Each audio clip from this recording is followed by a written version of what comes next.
Welcome back to my channel. കപ്സയ്ക്കുള്ള അരി കഴുകി മാറ്റി വയ്ക്കാം. ഒലീവ് ഓയിൽ ചേർത്ത് കൊടുക്കാം. സവോള അരിഞ്ഞത്, ഇഞ്ചി, വെളുത്തുള്ളി, പച്ചമുളക് എന്നിവ ചേർത്ത് വഴറ്റാം. മഞ്ഞൾപ്പൊടി, മുളക് പൊടി, ഗരം മസാല, കപ്സ മസാല, കുരുമുളക്, മല്ലി എന്നിവയും കൂടി ചേർത്ത് ഇളക്കി കൊടുക്കാം. തക്കാളി മിക്സിയിൽ അരച്ച് ചേർത്ത് കൊടുക്കാം. കൂടെ ഈ പേസ്റ്റും ചേർത്ത് കൊടുക്കാവുന്നതാണ്. 2 ചിക്കൻ സ്റ്റോക്കും ചേർത്ത് വഴറ്റി കൊടുക്കാം. കഴുകി വൃത്തിയാക്കി വെച്ച ചിക്കൻ ചേർത്ത് അല്പം വെള്ളം ഒഴിച്ച് ആവശ്യത്തിന് ഉപ്പും ചേർത്ത് അടച്ചു വെച്ച് വേവിക്കാം. 10 മിനിറ്റ് കഴിഞ്ഞ് അതിലേക്ക് സ്പൈസസ് ചേർത്ത് കൊടുക്കാവുന്നതാണ്. അല്പം മല്ലിച്ചപ്പും പുതിനയും ചേർക്കാം.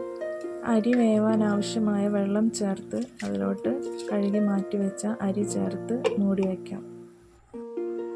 ഇടയ്ക്കൊന്ന് തുറന്ന് നോക്കി ഇളക്കി കൊടുക്കാം. വീണ്ടും ലോ ഫ്ലെയിമിൽ ഒരു 10 മിനിറ്റ് അടച്ചു വെച്ച് വേവിക്കാം. എല്ലാവരും ഒന്ന് ട്രൈ ചെയ്ത് നോക്കേണ്ടതാണ്. Thanks for watching.